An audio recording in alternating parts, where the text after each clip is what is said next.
बिस्मिल्लाहिर्रहमानिर्रहीम। अस्सलाम वालेकुम। क्या हाल है स्टूडेंट, कैसे हैं आप लोग? सब ठीक हैं, भले चंगे?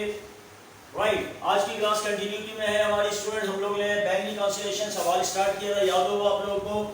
मैं उसके ऑलरेडी 2-3 लेक्चर अपलोड कर चुका हूं और इंशाल्लाह उसी कंटिन्यूटी में अगला क्लास हमारी लेक्चर तैयार किया जा रहा है।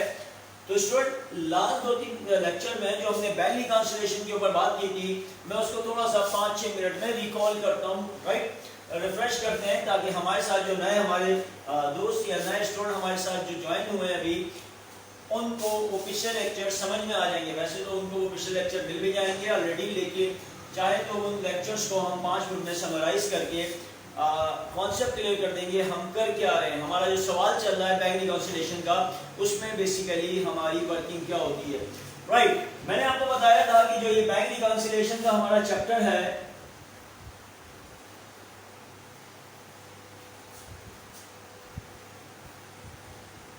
बेसिकली हमने आपने डिस्कस किया था कि रिकॉन्सिलिएशन 2 वर्ड का कॉम्बिनेशन है। री का मतलब होता है अगेन, दोबारा करना, और कॉन्सिलिएशन का मतलब होता है किसी दो चीजों के सामने या दो चीजों के दरमियान अगर 100% मामले वो मैच कर रहा हो, 100% अगर मैच कर रहा हो, तो याद रखिएगा उस चीज को कहा जाता है कि वो कॉन्सिलिएशन कर रही है, राइट। लेकिन अगर दो चीजें बनाने से पहले उनका स्टफ, उसका मटेरियल, उसका डिजाइन, उसका हर आइटम, हर चीज अगर उसकी एक जैसी हो, लेकिन बनाने वाले दो अलग अलग लोग हों, दो अलग अलग पार्टी हो, और जब वो अपना काम कंप्लीट करके सामने लेकर आए हमारे, तो दोनों के काम में थोड़ा सा डिफरेंस आए। ज्यादा भी आ सकता है, थोड़ा भी आ सकता है, लेकिन दोनों एक जैसे नहीं होते। जब वो दोनों काम एक जैसे नहीं होते, तो हम उनके ऊपर दोबारा से रीवर्क करवाते हैं, दोबारा से काम करवाते हैं, और एज पर डिजाइन या एज पर जो हमारी स्पेसिफिकेशन होती है, उस पॉइंट से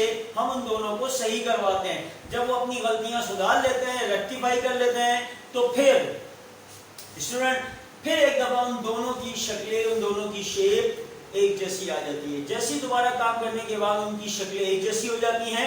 इस प्रोसेस को कहते हैं रिकॉन्सिलिएशन, राइट। अब यह बात हो रही है बैंक रिकॉन्सिलिएशन से। बैंक रिकॉन्सिलिएशन का मतलब है स्टूडेंट कि हम जब बैंक में अकाउंट ओपन करवाते हैं बिजनेस के पर्पस के लिए, जब भी हम बिजनेस ओपन करते हैं, साथ में हमारा अकाउंट भी ओपन हो जाता है बैंक में, और फिर हम पूरा महीना क्या करते रहते हैं कि तमाम ट्रांजैक्शंस बैंक के थ्रू करवाते हैं। यानी कि जितने पैसा हमें कस्टमर से रिसीव होना है, हम बैंक से रिसीव करवाते हैं, राइट। जितना पैसा हमें पार्टीज को देना है, क्रेडिटर्स को देना है, सप्लायर को देना है, या कोई एक्सपेंस पे करना है, जो भी पेमेंट करनी है हमें अपने बिजनेस की, वो हम बैंक के थ्रू करवाते हैं। दैट्स इट, राइट बेटा। तो स्टूडेंट होता यह है कि पूरा महीना वर्किंग चल रही होती है, बैंक में हजारों क्या लाखों रुपए जमा भी हो रहे होते हैं, इस तरह से लाखों रुपए निकल भी रहे होते हैं। यानी कि एक महीने में बहुत सारी ट्रांजैक्शन में पैसे डिपॉजिट हो रहे होते हैं और बहुत सारी ट्रांजैक्शन में पैसे विड्रॉ किए जा रहे होते हैं। अब होता क्या है, जब महीना खत्म होता है तो हम बैंक से पूछते हैं कि आज आपके पास बैलेंस क्या है। अगर बैंक हमें बैलेंस बताता है, let's suppose end of the month बोलता है 30,000 आपके पास इस वक्त मौजूद हैं, तो मैंने यही सवाल उस दिन भी किया था पहले लेक्चर में कि क्या हम स्टूडेंट इस बात को आंखें बंद करके मान लें कि वो बोलता है 30,000 है, हम बोलते हैं हाँ होगा। यकीनन बहुत सारे आपके स्टूडेंट का सवाल जवाब आया था, नहीं सर मान लेना चाहिए, कुछ कहते हैं नहीं मानना चाहिए, राइट। देखिए दोनों बातें यहाँ पे वैलिड है, मान भी रह सकते हैं और नहीं भी मान सकते हैं। मानने की वजह ये होती है कि हम बोलते हैं बड़े प्रोफेशनल लोग हैं, सिस्टम इनका बड़ा स्ट्रॉन्ग होता है, राइट, चेक एंड बैलेंस होता है, सब कुछ हो सकता है। लेकिन आफ्टर ऑल ये बात भी हमें मानना पड़ेगी कि वो तमाम लोग जो बैंक में बैठे हुए हैं, वो बिल आखिर इंसानी हैं, राइट। और इंसान किसका पुतला है आपको पता है स्टूडेंट? खता का पुतला, राइट। और आजकल तो आपको पता है बैंक में खता की पुतलियां बहुत ज्यादा है, राइट। तो गलती के चांसेस बहुत ज्यादा हैं, हो सकते हैं, मैं ज्यादा नहीं कहूंगा, गलती के चांसेस हैं, हमेशा रहेंगे। क़यामत आपको पता है इंसान जब तक मौजूद है तो दुनिया में वो गलती करता रहेगा।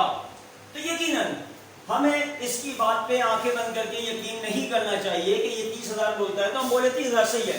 तो अब इसका हल क्या है? अगर वो तो रिकॉर्ड करने के बाद आपको बैलेंस दे रहा है कि 30,000 है, लेकिन आप इसको कैसे वेरीफाई करेंगे कि ये 30,000 है? तो स्टूडेंट मैंने आपको हल बताया था कि हम जिस दिन बैंक में अकाउंट ओपन करते हैं उसी दिन हम अपने यहाँ एक किताब ओपन कर लेते हैं, एक बुक मेंटेन कर लेते हैं जिसका नाम होता है कैश बुक, राइट?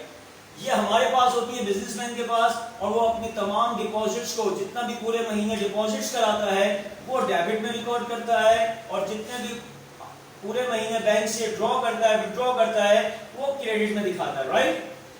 और हम इस तरह से तमाम अमाउंट डिपॉजिट्स, क्रेडिट में, विड्रॉ, और फिर हम क्या करते हैं, डिपॉजिट्स में से जो भी डिपॉजिट में से अमाउंट आता है टोटल हमारा, हम इसमें से अपने विड्रॉ अमाउंट को माइनस कर लेते हैं। लेट्स सपोज अगर मैं कहूं कि पूरे महीने मैंने बैंक में पैसे जमा कराए 50, और बैंक में मैंने निकलवाए आपके 30,000 पूरे महीने बैंक से निकलवाए, ये मेरा रिकॉर्ड बता रहा है, तो मैं ये कहूंगा कि मेरे हिसाब से बैंक में आज बैलेंस होना चाहिए 20,000।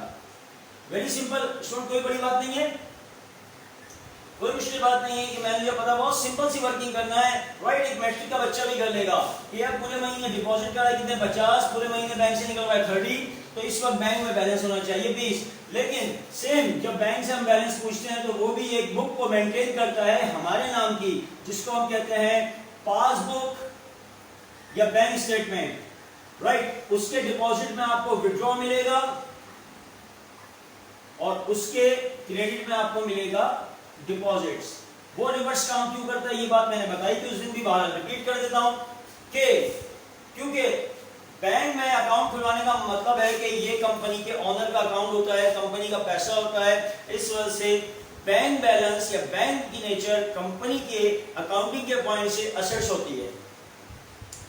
हम जब जब बैंक में पैसे डिपॉजिट कराते रहेंगे असेट बढ़ता रहेगा, बैंक में डिपॉजिट कराएंगे असेट बढ़ता रहेगा, और जब असेट बढ़ता है डेबिट में आता है। इस वजह से तमाम डिपॉजिट हमारी नजर में असेट्स हैं, डेबिट में जाएंगे, और जब जब पैसे बैंक से निकलवाते रहेंगे तो हमारा असेट्स बैंक डिक्रीज होता रहेगा। जब असेट डिक्रीज होता है तो कहां पे आता है स्टूडेंट? क्रेडिट में आता है।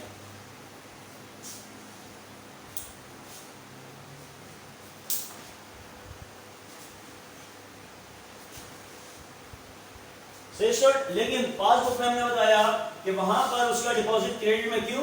क्योंकि जब हम बैंक में पैसे जमा कराते हैं तो बैंक का वो पैसा बैंक का नहीं हो जाता है, बैंक तो एज अ सिक्योरिटी के तौर पे हमारा पैसा रख लेते हैं, ताकि जब भी होल्डर अपना पैसा जिस वक्त भी मांगेगा, डिमांड करेगा, उसको वापस करना पड़ेगा। तो सिक्योरिटी के तौर पे उसने हमारे पास रखा हुआ है। तो इस वजह से बैंक के पास जब भी पैसा रखवाते हैं, बैंक में अकाउंट खुलवाते हैं, तो बैंक के लिए वो पैसा जो हम डिपॉजिट कराते हैं बैंक के लिए बन जाती है लायबिलिटी, याद रखिएगा। और लायबिलिटी जितना पैसा जमा कराएंगे लायबिलिटी उतनी इंक्रीज होगी, और अकाउंटिंग का रूल कहता है लायबिलिटी जब इंक्रीज होती है क्रेडिट में आती है, राइट? ओके, क्योंकि बैंक उसको अपनी लायबिलिटी मान रहा है कि पैसा आए चला जा रहा है, लोगों की लायबिलिटी बढ़ती चली आ रही है, तो लायबिलिटी बढ़ेगी तो क्रेडिट में, और जब हम पैसे अपने विड्रॉ कर लेंगे वो हमें दे देगा वापस हमारा पैसा, तो उसका मतलब है बैंक की लायबिलिटी कम हो जाएगी। लायबिलिटी जब डिक्रीज होती है कहां आती है? डेबिट में। Agree student? हमने सिंपल से कहा था बैंक में शो कर रहा है कि पूरे महीने 50,000 रुपए जमा करा है, वो भी शो कर रहा है, वो कह रहा है पूरे महीने बैंक से निकलवा है 35,000, और वो कहता है कि मेरे पास जो आपका बैलेंस है वो है 15,000। अब जरा देखें स्टूडेंट, पूरा महीना दोनों किताबों में एक ही काम होता रहा, एक ही ट्रांजैक्शन होती रही नॉर्मली, लेकिन जब एंड पर दोनों के बैलेंस शीट चेक करें, मेरी कैश बुक कहती है कि मेरे हिसाब से बैंक में होना चाहिए 20,000, और बैंक कहता है आपके अकाउंट में पड़े हुए 15,000। एग्री? उसको हमने चेक किया अपनी पासबुक मंगा के, तो पता चला कि हमारी डिपॉजिट कहती है 50 है, बैंक की डिपॉजिट कहती है 50 है। इसका मतलब है मेरी बुक, पासबुक और कैश बुक में कोई डिफरेंस नहीं है डिपॉजिट साइड में। ओके, तो डिपॉजिट दोनों की मैच कर ली, सेम है, 50-50 जमा कराए पूरे महीने। जब विड्रॉ साइड में देखा तो बैंक, हमने कहा कि हमने तो पूरे महीने 30,000 निकलवाए बैंक से। बैंक ने कहा नहीं भाई आपने 35 निकलवाए। हमने पूछा वो 5,000 आप ज्यादा हमारे अकाउंट से निकाला, उसकी वजह क्या है? तो बैंक ने हमें उसकी एक प्रॉपर एक वैलिड रीजन बता दी। वो हमारा चेक इशू करा हुआ था या हमने ही कहा हुआ था पेमेंट करने के लिए, मतलब हमने ही इंस्ट्रक्शन दी थी बैंक को कि ये पेमेंट कर देना, बट हमसे गलती ये हुई कि इंस्ट्रक्शन देने के बावजूद हम अपनी कैश बुक से उसको माइनस नहीं कर पाए। इट मींस कि गलती हमारी है, राइट? बैंक अपना प्रॉपर काम कर रहा है, ये बैंक का बैलेंस सही है। अब जब हमें पता चला कि 5,000 रुपए इस महीने और लेस होने थे हमारी बुक से, जो हम रिकॉर्ड करना या लेस करना भूल गए थे स्टूडेंट, तो अब क्या ट्रीटमेंट करेंगे? वेरी सिंपल, आज मैं 5,000 रुपए को अपने बैंक बैलेंस से, जो मेरी बुक कैश बुक बता रही है, तो मैं उस बैलेंस से 5,000 और क्या कर दूं? माइनस, यस माइनस कर दूंगा। तो जैसे मैं माइनस करता हूं तो मेरे पास देखिए बैलेंस हो जाता है 15,000। तो जैसे माइनस करते ये गलती को सही करते ही जब मैंने अपना बैलेंस चेक किया तो मेरा बैलेंस और पासबुक का बैलेंस आप देख सकते हैं दोनों 100% मैच कर गए, सेम हो गए। इसी प्रोसेस को, होल प्रोसेस को हम कहते हैं बैंक रिकॉन्सिलिएशन, राइट? कॉपी करना है और कुछ करना है आपने?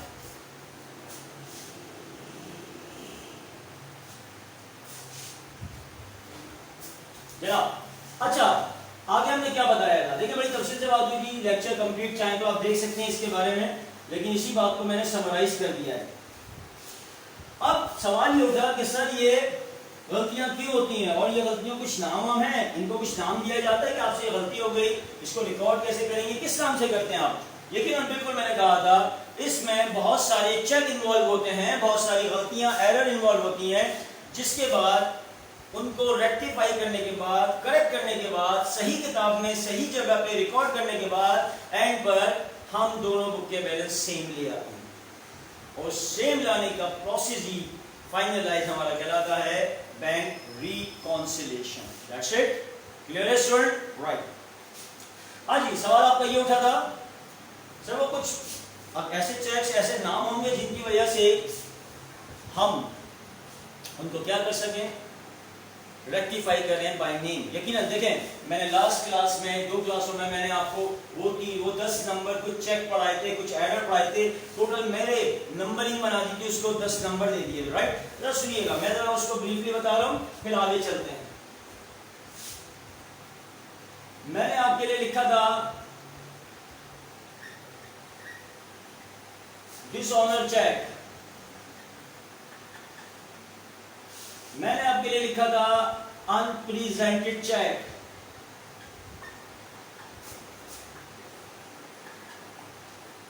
थर्ड पे हमने लिखा था लास्ट डे डिपॉजिट या लेट डिपॉजिट भी इसे कहते हैं स्टूडेंट। वहां पे सब तफसील बताइए मैंने, हर एक के जो जो डबल नाम है सब मेंशन किए हुए हैं, राइट? उसके बाद था deposit in transit,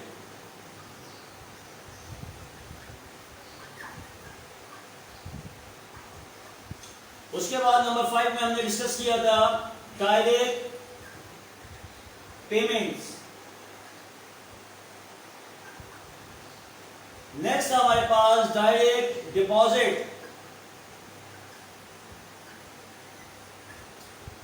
next one था हमारे पास student unclear check,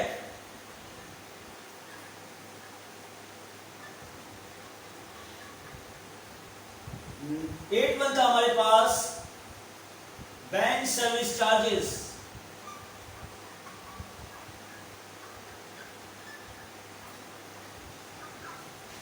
nine one था हमारे पास बैंक प्रॉफिट या बैंक इंटरेस्ट,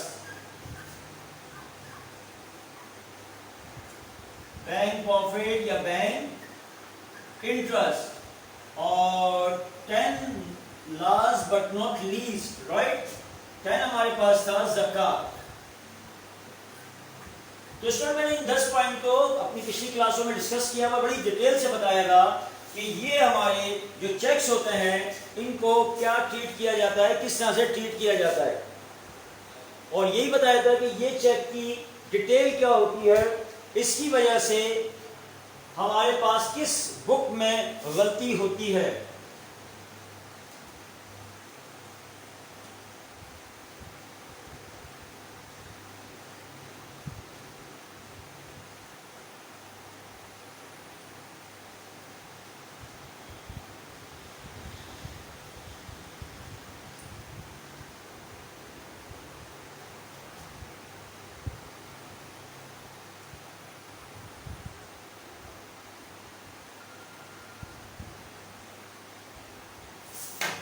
जी स्टूडेंट कॉपी कर लिया?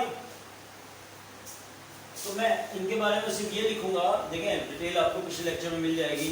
सिर्फ मैं ये बताऊंगा कि इस नाम से जब भी आपके सवाल में कोई भी चेक आए, एरर आए या डिपॉजिट्स आए, तो स्टूडेंट आप लोगों ने ये नाम देखते ही डिटेल बता चुका हूँ, तफसील बता चुका हूँ, एंट्री कैसे बनती है सब डिटेल बता चुका हूँ पिछली क्लास में। सिर्फ ये याद रखना है कि डिसऑनर चेक जब भी आपके सवाल में आए आपने उसको माइनस करना है कैश बुक से, राइट। अनप्रेजेंटेड चेक जब भी आपके पास आए इसको माइनस करना है पासबुक से। ये पासबुक है यानी कि बैंक की बुक और ये हमारी बुक है cash book. Last day deposit जब भी स्टूडेंट आए इसको प्लस करना है आपने पासबुक में। डिपॉजिट इन ट्रांजिट जब भी आपके सवाल में आए इसको पासबुक में ही ऐड करना है। डायरेक्ट पेमेंट, बैंक की तरफ से डायरेक्ट पेमेंट हो जाती है तो हमें इसको रिकॉर्ड करना होता है कि हमें माइनस करना है कैश बुक से। डायरेक्ट डिपॉजिट का मतलब है कि बैंक में हमारे अकाउंट में डायरेक्ट कस्टमर की तरफ से पैसे जमा हो जाते हैं और जब हमें पता चलता है तो हम भी यानी कि ये प्लस किया जाएगा हमेशा कैश बुक में। अनक्लियर चेक्स जो हैं स्टूडेंट हमेशा याद रखिएगा ये प्लस किए जाएंगे पासबुक में। बैंक सर्विस चार्जेस बैंक हमारे अकाउंट से माइनस करता है, जब हमें पता चलता है तो हम भी हमेशा माइनस करेंगे कैश बुक से। बैंक का प्रॉफिट या बैंक का इंटरेस्ट जब भी हमें मिलेगा हमारे बैंक में इजाफा होगा तो हमें पता चलेगा तो हम भी अपनी कैश बुक में बैंक प्रॉफिट को या बैंक इंटरेस्ट को प्लस करेंगे। और ज़कात को हमेशा माइनस करेंगे कैश बुक से, क्योंकि ज़कात बैंक हमारे अकाउंट से डिडक्ट कर लेता है माइनस, तो हमें जब पता चलता है तो हम भी लेस कर लेते हैं। तो स्टूडेंट एक दफ़ा हमने अपनी पिछली तमाम क्लासों को समराइज कर लिया है, राइट, 10 मिनट के अंदर कि हमने पिछली क्लासों में क्या पढ़ा है। तो बात समझ में आ गई कि बैंक रिकॉन्सिलिएशन को सही करने के लिए दोनों किताबों में जो गलतियाँ होती हैं वो ये तमाम चेक्स और एरर होते हैं जिनकी वजह से हमारी बुक्स टैली नहीं होती है। जब इन चेक्स का पता चल जाता है आपको कंफर्म हो जाता है, डिटेल बार बार डिटेल बता चुका हूँ उसमें, आप जैसे ही देखेंगे आपको समझ में आएगा ये आपका अनप्रेजेंटेड चेक है तो आपने फौरन इसको पासबुक के बैलेंस से माइनस करना है। डायरेक्ट डिपॉजिट आपको समझ में आ जाएगा, राइट, तो पता चल जाएगा डायरेक्ट डिपॉजिट है तो आप इसको प्लस कर देंगे कहाँ पे स्टूडेंट, कैश बुक के बैलेंस में। इस तरह देखिए मैंने तमाम के तमाम 10 आइटम जो पढ़ाए थे उन 10 आइटम के बारे में इनको क्या कर दिया है, एक समरी बना दी कि ये 10 के 10 आइटम इस तरह ट्रीट किए जाएंगे। आप नोट कर लें स्टूडेंट, ये भी अपने पास याद रखिएगा। जैसे ही आपको पता चले ये डिसऑनर है आपको पता होना चाहिए कि इसको माइनस करते हैं कैश बुक से। स्टूडेंट अब जब हम बात आगे करने जा रहे हैं, बड़ी इंपॉर्टेंट बात करने जा रहे हैं आगे,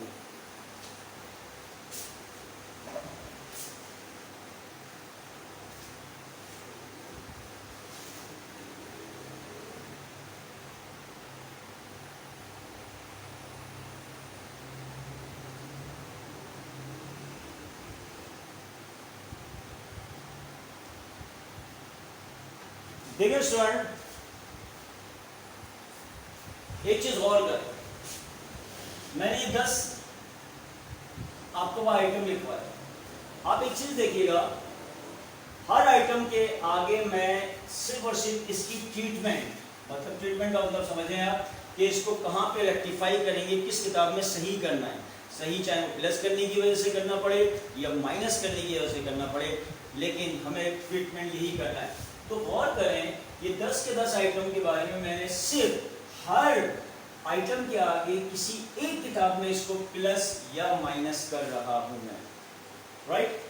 आप देखें जैसे अनप्रेजेंटेड चेक को मैं माइनस पासबुक से कर रहा हूं, तो सर इसका कैश बुक का क्या मामला होगा, इसको कैश बुक में स्टूडेंट यही बताने मकसद है कि जो 10 आइटम हम यहाँ पे आपको लिखवा रहे हैं, राइट, ये आइटम अगर किसी आज एक किताब में आज ऐड करना या लेस करने का मैं यहाँ लिखवा रहा हूँ सोल्यूशन में, यानी कि जब आप सॉल्व करेंगे और जब ये आएगा तो उसको किसी एक किताब में बोलना इसको यहाँ पे प्लस करो इसको माइनस करो।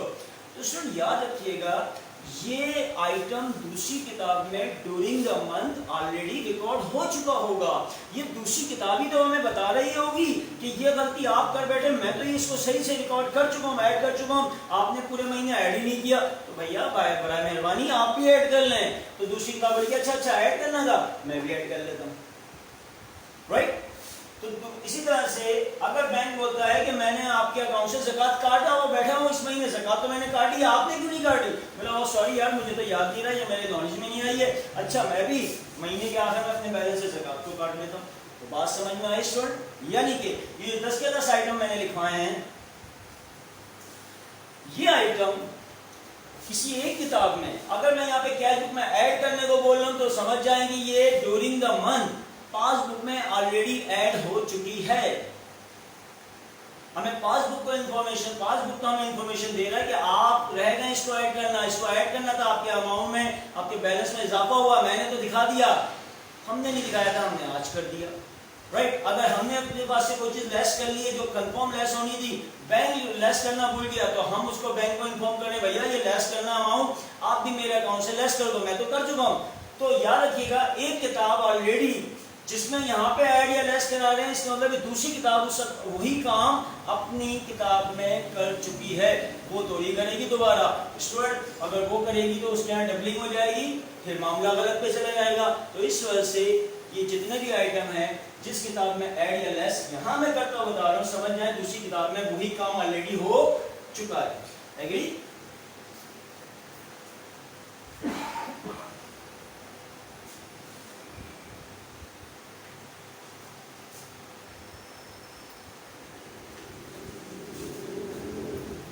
समझ में आ गई बात?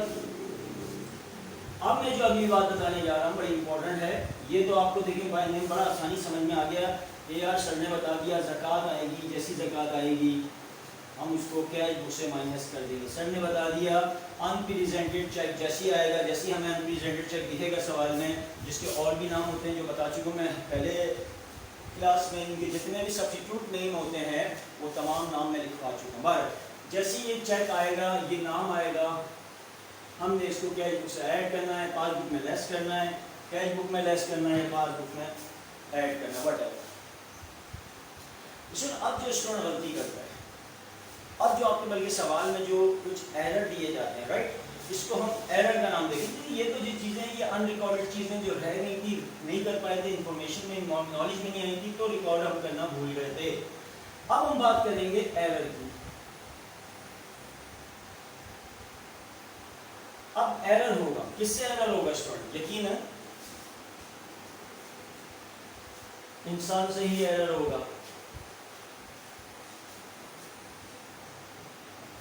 जी सर देखिए एरर क्या मामला, देखिए सिलसिला ये होता है कि सपोज करें कि मैंने बैंक में मैंने अमाउंट कैश भिजवाया कि जाओ या ये बैंक में डिपॉजिट्स कर दो। मैंने अपने किसी आउटडोर के हाथ भिजवाया, मेरा कोई अकाउंटेंट था या जो भी मेरा असिस्टेंट था, मैंने इसको कहा कि यार ये 6500 रुपये लेके कैश, या देखिए कैश मैंने दिया कि ये जाके डिपॉजिट करा के आ जाओ बैंक में। अब कॉमन सेंस देखिएगा, आप लोगों को बताया था मैंने, ये कैश बुक है आपकी, ये पासबुक है।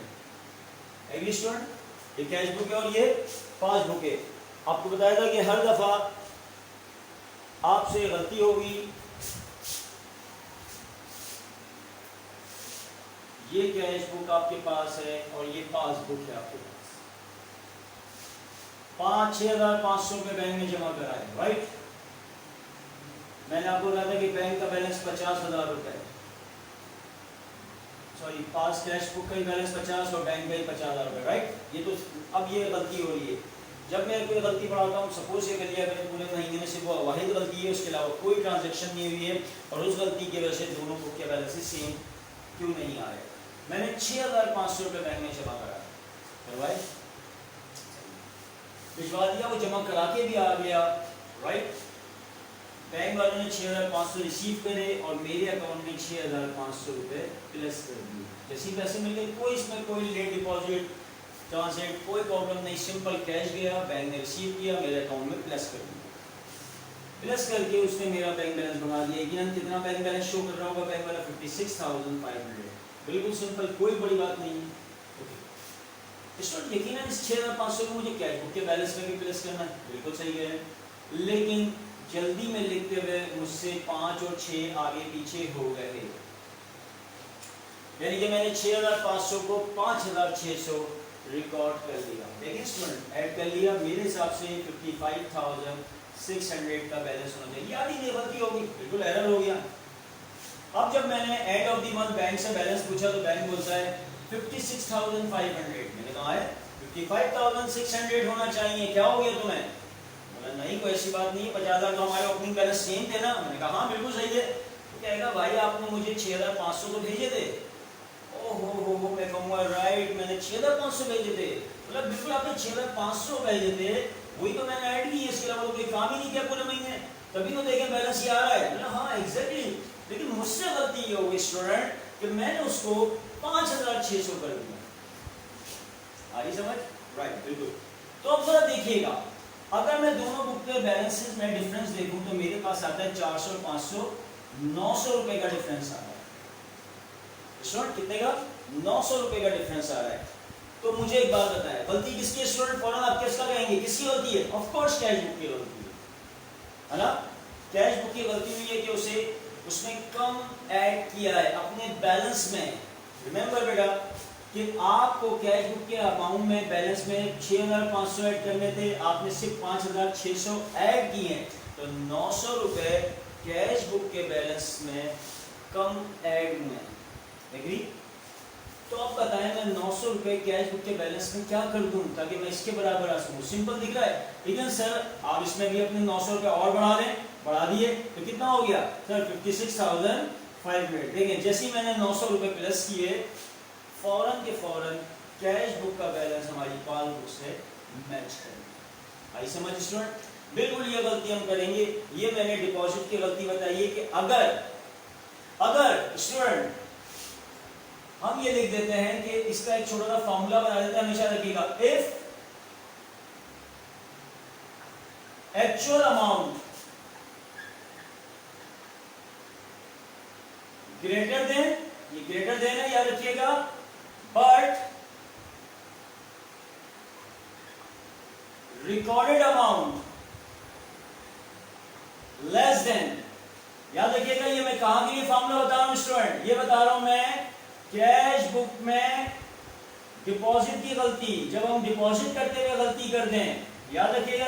इसी तरह से आप लोग लिखिएगा कि कैश बुक में हमने बैंक में पैसे जमा करवाए, डिपॉजिट करवाए और उसको कैश बुक में इस तरह से लिख दिया कि अगर हमारा एक्चुअल अमाउंट ज्यादा था, ग्रेटर देन था, लेकिन हमने उसको रिकॉर्ड कर दिया कैश बुक में, रिकॉर्ड कर दिया, या दूसरे अल्फाज में कहते हैं कि उसको हमने ऐड कर लिया कैश बुक में, राइट? क्या ऐड कर लिया? लेस देन ऐड कर लिया, कम लेस कर लिया। तो आपने उनके डिफरेंस को जो दोनों का डिफरेंस आएगा, याद रखिएगा, एक बात ध्यान में रखिएगा, ऐसी गलतियां बहुत आएंगी स्टूडेंट कि इतना अमाउंट था इतना रिकॉर्ड कर लिया, इतना अमाउंट था इतना रिकॉर्ड कर लिया, कभी कैश बुक में गलत रिकॉर्ड कर लिया, कभी पासबुक में। तो स्टूडेंट हमें जो सही करना है, रेक्टिफाई करना है, मतलब रिकॉन्सिलिएशन के लिए हमने किसको पिक करना है? ना अब हमें दोबारा 6,500 को डिस्टर्ब करना है, ना हमें 5,600 को। याद रखिएगा जो अमाउंट रिकॉर्ड हो गए। आज जब हम सही करेंगे, अपने सवाल को सॉल्व करेंगे, तो हमेशा वो दो अमाउंट जो गलत रिकॉर्ड हो गए, इनके डिफरेंस को सिर्फ रिकॉर्ड किया जाता है। सिर्फ डिफरेंस को आप रिकॉर्ड करेंगे। वो डिफरेंस को रिकॉर्ड करते ही आप हमेशा अपने एक्चुअल अमाउंट पे पहुंच जाएंगे, राइट? तो क्या लिख रहा हूं मैं कि अगर एक्चुअल अमाउंट आपका ज्यादा हो बट उसको हमने ऐड या रिकॉर्ड कम कर लिया हो, तो उस डिफरेंस को हमेशा प्लस करेंगे कैश बुक के बैलेंस में, राइट? ये जबरदस्त फॉर्मूला बन जाएगा। अगर आप इसको फॉलो करेंगे स्टूडेंट तो कभी भी मायूसी नहीं होगी इंशाल्लाह, राइट? अगर इसी का वाइस वर्सा ले लें, इसी का अपोजिट ले लें स्टूडेंट। इस दफा मैंने बैंक में डिपॉजिट के लिए भेजे 8,000 रुपए, देखते रहिएगा, 8,000 कैश भिजवाया स्टूडेंट, सही है? दूसरी एग्जाम्पल, लेकिन अच्छा 8,000 भिजवाया, बैंक पे 8,000 पहुंचे और बैंक ने 8,000 प्लस कर क्या कर दिया स्टूडेंट? ऐड करके कितना बैलेंस भिजवा दिया? 58,000। अगेन गलती हो गई। मैं ये समझा कि शायद मैंने 9,000 रुपए बैंक में डिपॉजिट करवाए, मैं 9,000 रुपए बैंक कैश बुक में ऐड करके जो बैलेंस शो कर रहा हूं, कितना शो कर रहा हूं स्टूडेंट? 59,000। दिख रहा है स्टूडेंट?